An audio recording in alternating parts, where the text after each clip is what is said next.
ഇതേ ഇഷ്ടകാരങ്ങൾ കേട്ടിട്ട് ശമ്പളം മേടിക്കുന്ന ലോകത്തെ ഏക തയ്യക്കാരൻ അത് ഈ ജാര. ഇപ്പൊ നാട്ടിൽ നിന്ന് ആരെങ്കിലും വിളിച്ചിട്ട് പണി എന്നാന്ന് ചോദിക്കുമ്പോ ഞാൻ പറയും റേഡിയോ ജോക്കിയാത്ത. ആരോട് പറയാൻ, വെടി വെച്ചാ പുകയാ. എവിടാ മോനെ? അത് കറക്റ്റായിട്ട് കേട്ടല്ലേ. ഉള്ള പണിയല്ലേ ഏറ്റേച്ച് ഈ ആശാരി എവിടെ പോയി കിടക്കുവാ. നാട്ടുകാരുടെ ചീത്ത വിളി കേട്ട് ബാക്കിയുള്ളവന്റെ ഊപ്പാട് വന്നു.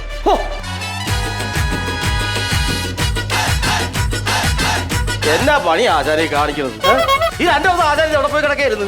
ആൾക്കാരെ ചീത്ത വിളി കേട്ട് ബാക്കിയുള്ളവന്റെ ഊപ്പാട് വന്നു. അറിയാവോ? എടാ നീ വല്ലതും അറിഞ്ഞിട്ടാണോ നീ സംസാരിക്കണേ? എടാ ഞാൻ 2 ദിവസം ആശുപത്രിയിലായിരുന്നു. ആശുപത്രിയിൽ എന്നാ പറ്റി? എടാ ഞാൻ തയ്ക്കുമ്പോൾ എന്റെ സ്റ്റൈല് നിനക്ക് അറിയാവോ? എങ്ങനെയാ? ഞാൻ ഇതിന്റെ അകത്ത് നൂല് വെക്കാറില്ല. എന്നെ കടിച്ചു പിടിച്ചിട്ട് അടിക്കുമല്ലോ പതിവ്. അങ്ങനെ അടിച്ചോണ്ടപ്പോ പെട്ടെന്നൊരു എക്കിളിങ് വന്നു നൂലങ്ങ് ഒഴുകിപ്പോയി. അയ്യോ, വന്നിട്ട് ആശുപത്രി ചെന്നപ്പോ ഡോക്ടർമാരും നേഴ്സുമാരും കൂടി എവിടുന്നൊക്കെ നൂല് വലിച്ചെടുത്തെന്നറിയാം. മൂക്കിന്നും ചെവിന്നും വായിന്നും എല്ലാം. ലാസ്റ്റ് നൂലിൽ കെട്ടി ഞാനിങ്ങനെ പിറ്റേച്ചാരി നിൽക്കുമ്പോ ഒരുത്തം വന്നിട്ട് ചോദിക്കുക, ഇതെന്നാ പട്ടുനൂൽ പുഴുവാണെന്ന്. എനിക്കുണ്ടായ ദേഷ്യം. എന്നാക്കേന്ന് പറഞ്ഞാലും ശരി, ആശാൻ ഇവിടെ വന്ന് തയ്ക്കേണ്ട ആളല്ല. ഹോളിവുഡിൽ എവിടെയെങ്കിലും ഫാഷൻ ഡിസൈനർ ആകേണ്ട ആളാ. അതെല്ലാരും പറയുന്നുണ്ട്. ഞാൻ കണ്ടായിരുന്നു. എന്നാന്ന് അലമാരയുടെ 3ാമത്തെ കളിയിരിക്കുന്ന ആ ബ്ലൗസ് സൂപ്പർ തയ്യലാ. എന്താ ഡിസൈനിങ് അത്. സത്യം പറഞ്ഞു കഴിഞ്ഞാൽ ആ ബ്ലൗസ് ആശാൻ തന്നെ വെട്ടിയതാണോ? ഇത് മൂഷികം വെട്ടിയല്ലേ? അത് ശരി. ഞാനിപ്പോ വേറെ പണിക്കാരെ വെച്ച് പണി നടത്തുന്നുണ്ടല്ലോ. അതല്ല, നീ എലി വെട്ടിയതാണ്. ഇതെന്തിനാ ഇപ്പൊ എടുത്തോണ്ട് വന്നത്? സാധനമൊക്കെ ചോന്നോണ്ട് ഇങ്ങ് വന്നേക്കുവാ. എലി വെട്ടിയാലും പുലി വെട്ടിയാലും ശരി. രാവിലെ ആ ഷിബു വിളിച്ചായിരുന്നു. അവന്റെ കൊച്ചിന്റെ യൂണിഫോം തയ്ക്കാൻ തന്നെ വർഷങ്ങളായി. ഇന്ന് കൊടുത്തില്ലെങ്കിൽ ഇവിടെ കൊലപാതകം നടക്കും. പറഞ്ഞില്ലതേ വണ്ണുണ്ട് കേട്ടോ. എന്തെങ്കിലൊക്കെ ചെയ്തു കേട്ടോ. ഷിബു മൂർച്ചയുള്ള കത്തിയാണ്. ചോര വലി മണിയാ ഓടരുത്. എന്റെ അടുത്ത് നീളം പൊടിയും. ഇതെന്തോ പരിപാടിയാണ് നീ കാണിച്ചത്? വർഷം കുറെ ആയിട്ട് കൊച്ചിന്റെ തുണി ഇവിടെ കൊണ്ടുവന്നിട്ട് നീ എന്തുകൊണ്ട് തരുന്നില്ല?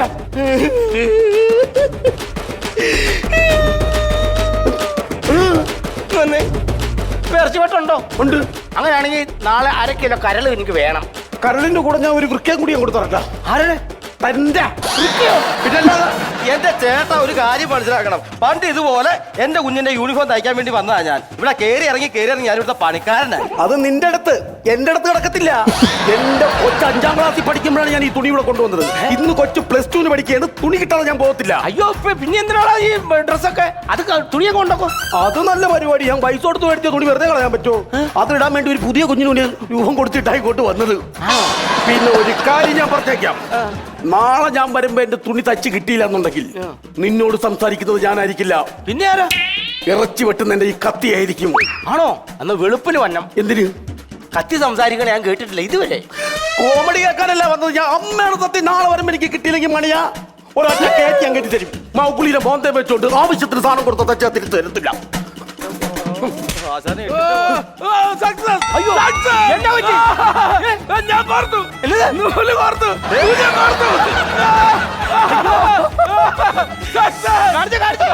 ശരിയാണല്ലോ. എനിക്ക് തയ്ക്കാവോ? അയ്യോ, തയ്ക്കാനൊന്നും തയ്യത് പഠിക്കാം. 40 രൂപ കൊണ്ട് വേഗം പോയി ലോട്ടറി എടുത്ത് ചിലപ്പോൾ അടിക്കാൻ സാധ്യതയുണ്ട്. ഇത് ലോട്ടറി 65 വർഷമായി ഇവിടെ തയ്യൽ പഠിക്കാൻ വന്നിട്ട് സൂചി കോർക്കാൻ പഠിച്ച ഇന്നാണ് സൂചി കോർക്കുന്നത്. സന്തോഷം. ഇന്ന് ഭയങ്കര സന്തോഷമായി.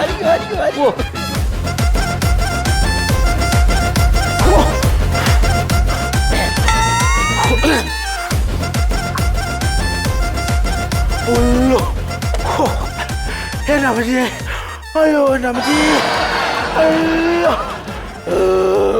ആരാ? എന്നെ മനസ്സിലായില്ലേ? എന്റെ ജീരവെള്ളം എടുത്ത് കുടിച്ച ആളല്ലേ? അതെനിക്ക് മനസ്സിലായി. അതല്ലെന്ന്. എടാ തങ്കപ്പൻ. തങ്കപ്പൻ എടാ മഞ്ചേരി സ്കൂളിൽ നമ്മൾ രണ്ടുപേരും ഇവിടെ ഒന്നിച്ച് പഠിച്ചു ഓർക്കുന്നുണ്ടോ? മറ്റേ ഉഷ ടീച്ചറിന്റെ വട്ടപാത്രത്തിനകത്തൊക്കെ കൈയിട്ട് തങ്കപ്പൻ. എത്ര നാളായിടാ കണ്ടിട്ട്. എടാ നീ ഇത് എന്നാണ് മുടിയൊക്കെ അടിപൊളി സെറ്റപ്പാണോ നീ? ഇതെന്റെ തയ്യൽക്കട. ഇത് വളരെ സെറ്റപ്പായിട്ടുണ്ടല്ലോ ഇതൊക്കെ. നീ ഇപ്പൊ എവിടെയായിരുന്നു? എന്റെ ദൈവമേ, ഞാൻ പ്രിൻസിപ്പലല്ലായിരുന്നോ? കേട്ടോ, എന്റെ കൂടെ പഠിച്ചവനാ. ഞങ്ങൾ 5ാം ക്ലാസ് പോലും 10ാം ക്ലാസ് വരെ ഒന്നിച്ച് ഇപ്പൊ പ്രൈസിലാന്ന്. അവന്റെ ഒരു കാര്യം. എടാ കഷ്ടപ്പാടാണ് എനിക്ക്. ആണല്ലേ? കഷ്ടപ്പാടും ദുരിതം. എങ്ങനെയെങ്കിലും എനിക്കൊരു വിസ എടുത്ത് തന്ന് എന്നെ അങ്ങോട്ട് കൊണ്ടുപോവോ? എങ്ങോട്ട്? പ്രിസല്. എന്റെ ആശാനെ പ്രിസൽ എന്ന് പറഞ്ഞാൽ ജയിലിലോ? അല്ല ജയിലിൽ ഒന്നും പറയണ്ടേ, എനിക്ക് വരുന്ന ഓരോ കുരു ഒന്ന് ആലോചിച്ച് നോക്കണം. ഞാനൊരു പാളയംകോടന്റെ കൊല മോട്ടിച്ച് അതിന്റെ കേസ് വാദിച്ച വക്കീൽ എന്നാ ചെയ്തെന്നറിയോ? ഈ കേസ് വാദിച്ച് പാളയത്ത് നടന്ന ഒരു കൊലക്കേസിന്റെ 1-ാം പ്രതിയാക്കി എന്നെ. അങ്ങനെ ഞാൻ അകത്തായിരുന്നു, ഇപ്പൊ ജാമ്യത്തിൽ ഇറങ്ങിയതല്ലേ. എന്നിട്ട് ഇങ്ങനെ വരവ് കണ്ടിട്ടേ ജയിലിൽ ചാടി വന്ന പോലെയാണല്ലോ. അതെന്നെ സംഭവം പറയും, ഞാൻ പരോളിൽ ഇറങ്ങിയതാണെങ്കിലും ഈ പരോൾ കഴിഞ്ഞിട്ട് ഞാൻ തിരിച്ചു കയറിയില്ല. വെളിയിൽ എന്നെ കണ്ടു കഴിഞ്ഞാൽ പോലീസുകാർ പിടിക്കും. അയ്യോ തങ്കപ്പ, നീ ഇവിടെ നിൽക്കണ്ട, ഞാനിവിടെ അകത്ത് പോകും. പ്ലീസ് പ്രശ്നമാകും തങ്കപ്പ. ടീച്ചറിന്റെ വട്ടപാത്രത്തിൽ ഒരു വട്ടപാത്രമല്ല, ഒരു പാത്രമല്ല. നിനക്ക് ഞങ്ങളുടെ വീട്ടിൽ നിന്ന് ചാമ്പയ്യൊക്കെ പറിച്ചു നിനക്ക് എന്നെ ഇവിടെ നിർത്താൻ പറ്റുമല്ലോ. എനിക്കറിയാനാ നീ ഇങ്ങനെയൊക്കെ പറയുമെന്ന് എനിക്കറിയാമായിരുന്നു. നന്ദിയില്ലാത്ത നാറി. എന്നെ നന്ദിയില്ലാതെ കാണിച്ചേ. പണ്ട് നീ ചോര ഒലിപ്പിച്ച് റോട്ടിൽ കിടന്നപ്പോ ഞാൻ മാത്രമല്ല നിന്നെ എടുത്തോണ്ട് പോയി നിനക്ക് ചോര തരാൻ വേണ്ടിട്ട്. അറിയോ, നന്ദി വേണം നിനക്ക്, നന്ദി. ആ നന്ദി. എടാ, ഒരു മാസം നിനക്ക് തിന്നാനുള്ള പോഷകാഹാരം എന്റെ അച്ഛൻ കൊണ്ട് തന്നില്ലേ? അയ്യോ, ഇത് പറഞ്ഞോലെ നിന്റെ അച്ഛൻ എന്ത് ചെയ്യടാ? മർഗയ. മർഗയോ? ആ, മരിച്ചു പോയെന്ന്. നന്നായി. ആ പുള്ളി എന്റെ കൈ കിട്ടിയിരുന്ന ഞാൻ ഇവിടെ തല്ലിക്കൊന്നേനെ. നീ നേരത്തെ ഇച്ചിരി വലിയവായി വിളിച്ചു പറഞ്ഞ എന്നായിരുന്നു പോഷകാഹാരമോ? സുഹൃത്തെ, ഇത് കേൾക്കണം. ഇത് ഞാൻ ചെന്ന് വീട്ടിൽ ചെന്ന് തുറന്നു നോക്കിയപ്പോ എന്നാന്നറിയോ? 250 രൂപ മുണുക്കാൻ. ഒരു മാസം കഴിക്കാനില്ലേ? നിന്റെ പോലെ നീ എന്നൊക്കെ പറഞ്ഞാലും ശരി, എന്നെ നീ കൊലയ്ക്ക് കൊടുക്കരുത്, എന്നെ വിടരുത്. എനിക്ക് അഭയം തരണം പ്ലീസ്. അസലെ ഒരു 2 ദിവസം പിടിച്ച് നിർത്തുന്നേ. എന്നിട്ട് നമുക്ക് എന്തെങ്കിലുമൊക്കെ ജാമ്യമൊക്കെ ഉണ്ടാക്കി ഈ പുള്ളിക്കാരനെ പറഞ്ഞു വിടാം. 2 ദിവസം പിടിച്ച് നിർത്തിക്കഴിഞ്ഞ പ്രശ്നമാണ്. ഇതിപ്പോ പോലീസ് അന്വേഷിച്ച് ഇവിടെ വരും. ഇവിടെ വന്നു കഴിഞ്ഞാൽ ഞാൻ ഇവനെ അഭയം കൊടുത്തെന്നും പറഞ്ഞ് ഞാനും അകത്ത് പോകത്തില്ലേ? ഇതൊക്കെ അഡ്ജസ്റ്റ് ചെയ്യും. ഞാൻ എന്തായാലേ ഉച്ചയ്ക്ക് കഴിക്കാനുള്ള അങ്ങനെ മേടിച്ചിട്ട് വരാം. ശതാവരി അച്ചാറും കഞ്ഞിയും മേടിച്ചിട്ട് വരാം. നിനക്ക് ഈ ശതാവരി അച്ചാർ മാത്രമുള്ള കയ്യിൽ. വന്നടാ. എന്റെ അവസ്ഥ ആയതുകൊണ്ട് നിനക്ക് എന്നെ നിർത്താൻ പറ്റൂല്ലേ? എനിക്ക് അത് പറഞ്ഞാൽ നിർത്തിക്കഴിഞ്ഞാൽ ഇനിയിപ്പോ ഞാൻ എങ്ങനെ നിർത്തും? മണിയോ, ഞാൻ ചോദിക്കാൻ ആരാന്ന്? ദൈവമേ, പീതാംബരൻ സാറ് ഈ പുള്ളി ജയിലിലെ വാർഡിലാണ്.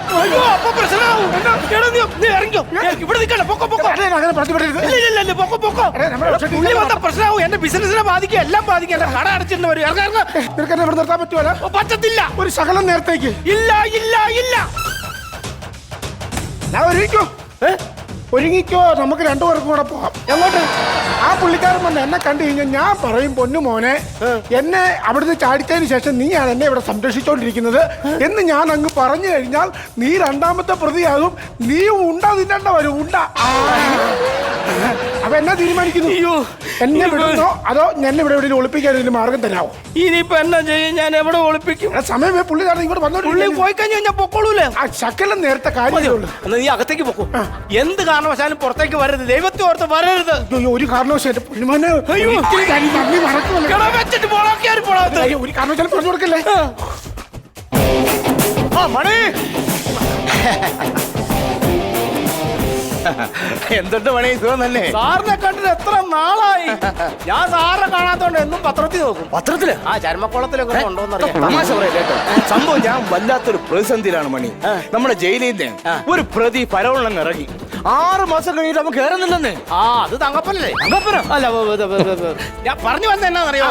ഈ തങ്കപ്പെട്ട സാർ ഉള്ളിടത്തോളം കാലം അവനെ എവിടുന്നാലും പിടിച്ച് പൊക്കി. ഈ തങ്കപ്പെട്ട എന്നെ വെട്ടിച്ച് അവൻ ഇങ്ങനെ മുങ്ങി നടക്കുന്നത്. എന്നെങ്കിലും ഞാൻ അവനെ പൊക്കും മണി. പിന്നെ ഞാൻ വന്നതേ, എനിക്കൊരു ചുരിദാർ തയ്ക്കണം.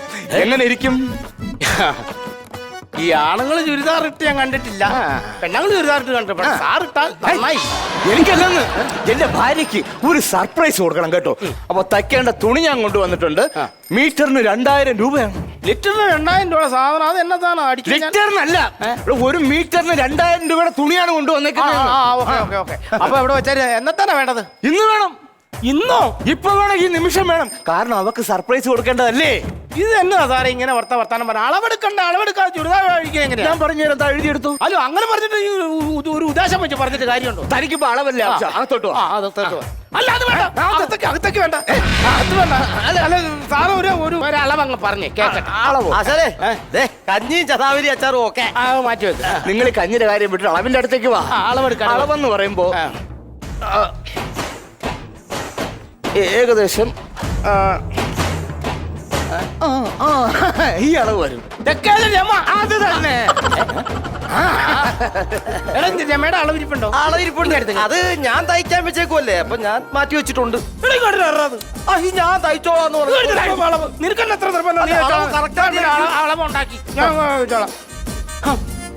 രമയുടെ അളവിൻ്റെ അകത്ത് കിടപ്പുണ്ടല്ലോ, ഞാൻ എനിക്കറിയാവുന്ന നമ്മള് അളവ്. ആ ഇതല്ലേ രമ, നീ ഇപ്പൊ എടുത്ത അളവല്ല. അതെ അതെ അതെ.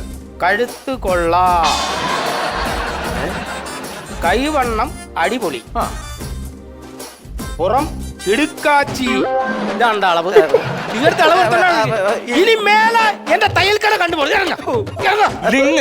നിങ്ങൾ ഇവിടെ കിടന്ന് അടികൂടാ. എന്റെ തുണിക്ക് എന്തെങ്കിലും, എനിക്ക് എന്റെ ഭാര്യക്ക് സർപ്രൈസ് കൊടുക്കേണ്ടതാണ്. ഞാൻ ഇന്ന് തന്നെ തയ്ച്ചു തരാം. എന്റെ പൊന്നു സാറ് തയ്ച്ചിട്ടേ വിടുത്തുള്ളൂ. നമ്മൾ എന്തെങ്കിലും കാര്യം പറഞ്ഞാൽ അത് ഏറ്റിരിക്കും. വെട്ടി വെച്ചിരിക്കുന്ന തുണിയെല്ലാം ഞാൻ തയ്ച്ചോ? ഇനിയുള്ളത് ഇങ്ങോട്ട് വന്ന് സംശയം തോന്നാതിരിക്കാൻ വേണ്ടി കൈ നിട്ടതാക്കണം. ഇതിപ്പോ കയ്യിൽ നിന്ന് പോകുന്ന ലക്ഷണ. നിക്കവിടെ. ഞാൻ കാണില്ലെന്ന് വിചാരിച്ചല്ലേ? അല്ല എടുത്തോട്ട് വാ. ആരാ മണിയായത്? അത് പിന്നെ ഇവിടെ തയ്ക്കാനായിട്ട് വന്ന എന്റെ ഭാര്യ. ഇവിടെ വന്ന് ഭാര്യ? അതെ അതെ. മണിയെ മാറ്, മണിയെ മാറ്. അളവല്ലേ ആവശ്യം? അതെ. മണിയൻ എഴുതിയെടുത്തു. കൈവണ്ണം ഇത് തന്നെ മണിയാ, ഇത് തന്നെ. പക്ഷെ ഇത്ര കട്ടിയില്ല. അവള് ജിമ്മിൽ പോകുന്നുണ്ട്. കഴുത്ത് മണിയാ. അതവിടെ ഇരിക്കട്ടെ. മണിയാ വന്നേ സാറിങ് വന്നേ, സാറിങ് വന്നേ. അളവൊക്കെ ഞാൻ എടുത്ത് തയ്ച്ചു തരാം. അതല്ല മണിയാ, നിന്റെ ഭാര്യക്ക് എന്താ വല്ലാത്തൊരു ഗോതമ്പിന്റെ മണം. ഈ ഗോതമ്പുണ്ടത് ഗോതമ്പുണ്ടല്ല, ഈ പഞ്ചാബിൽ എന്നാണല്ലോ ഞാൻ ഇവിടെ വിളഞ്ഞ ഗോതമ്പിന്റെ മണം കെട്ടിക്കൊണ്ട്. എന്നാലും ഇത്രയും പൊക്കവും തടിയുള്ളൊരു ഭാര്യയെ കിട്ടി മണിയാ. എങ്ങനെ മണിയാ ഇതൊക്കെ? ഇത്രയും വലിയ മരമായാലും വെട്ടുന്ന ഇത്ര ഉള്ള മഴ കൊണ്ടല്ലേ സാറേ? മണിയാ. എന്നാ പിന്നെ നമുക്ക് ആദ്യത്തെ അളവന്ന് എടുത്താലും മണിയാ. എന്തായാലും മണിയാ, നീ ഭാഗ്യവന്നല്ലേ കേട്ടോ. പിന്നെ ഒത്ത പൊക്കവും തടിയും ഗോതമ്പിന്റെ മണമുള്ള ഒരു പെണ്ണിനെ കിട്ടാൻ നീ ചൊപ്പര മണിയാ. ഭയങ്കര നാണം. പഞ്ചാബികൾ അങ്ങനെയാണല്ലോ മുഖം മറച്ച നിക്കാറുണ്ട്. അത് കണ്ടപ്പോഴേ എനിക്ക് മനസ്സിലായി. അതുകൊണ്ട് തന്നെ മണി 8 മണി 12 ഞാനേ കൊറേ തുണിയൊക്കെ കഴുകാനുണ്ട്. അപ്പൊ അലക്കി ഇന്നപ്പോ നേരം പോയി, അതാ വൈകിയത്. ചോറ് ഇപ്പൊ ചോറ് കൊണ്ടുവരാ എന്ന് പറഞ്ഞോടി. ഞാൻ ഇവിടെ മൊത്തം ചോറ് കൊണ്ട് വെച്ചോ, നീ കൊണ്ടോ തിരിച്ചു കൊണ്ടോ വീട്ടിൽ. ചോറ് നീ തന്നെ തിന്നാ മതി, എനിക്ക് വേണ്ട. അങ്ങനെ ചക്കരയല്ലേ, എനിക്ക് വേണ്ട വേണ്ട. എന്നാ പോലും എന്നാ സാറേ? മണിയന്റെ വേലക്ക ഭാര്യ അകത്ത് ഭാര്യ, പുറത്ത് ഭാര്യ. എന്തോന്ന് മണിയാ? 2 ഭാര്യ. അകത്ത് ഗോതമ്പിന്റെ മണമുള്ള ഭാര്യ, പുറത്ത് അമ്മോ ചാളമീന്റെ മണമുള്ള ഭാര്യ.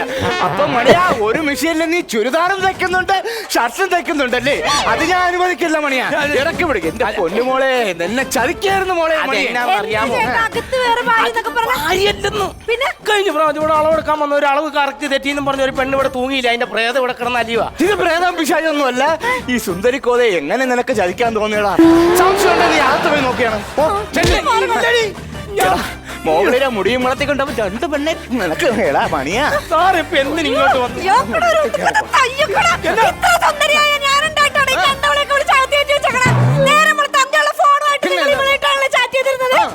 ഞാൻ പറഞ്ഞ കേക്ക്, ഞാൻ നിന്റെ കാല് പിടിക്കാം. ഞാൻ കൊണ്ടുപോക്കോളാം. ഞാൻ കൊണ്ടുപോകും മണിയാ.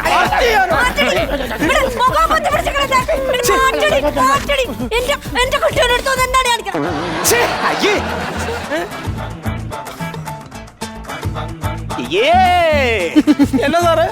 ഇത്രയും സുന്ദരിക്കോതായ ഈ പെൺകൊച്ചനെ ഇവിടെ നിർത്തിയിട്ട് താടിയും മുടിയുള്ള ഇവിടെ കെട്ടാൻ നിനക്ക് നാണമില്ലേ മണിയാ? അത് തന്നെയാ ഞാനും പറഞ്ഞു. ഇവരൊക്കെ എന്നാ പോകാനല്ല പീതാംബര സാറേ, അല്ലേ? ഈ സൗണ്ട് ഞാൻ എവിടെ കേട്ടിട്ടുണ്ടല്ലോ. തങ്കപ്പാ നീ ഓടല്ലേ? തങ്കപ്പാ നിന്നെ പിടിച്ചു ഞാൻ. ഇനി എനിക്ക് ഓടാൻ പോയ തങ്കപ്പാ കയറ്. മര്യാദയ്ക്ക് ഒന്ന് ജീപ്പ് കയറാൻ. തങ്കപ്പാ നിന്നോട് ജീപ്പ് കയറാനാണ് ഇവരെ കൊണ്ടോക്കോ സാറേ, ഇവരെ കൊണ്ടോക്കോ സാറേ. അതിനെ മാത്രമല്ല, നിന്നെ ഞാൻ കൊണ്ടുപോകും. എന്നെ എന്തിനു കൊണ്ടുപോകണം? എന്നെ എന്തിനു കൊണ്ടുപോകണമെന്നാ? പിടികിട്ടാ പുള്ളിയായി ഇവന് നീ അഭയം കൊടുത്തില്ലേ? അതുകൊണ്ട് മണിയാ, നീയാണ് 1ാം പ്രതി.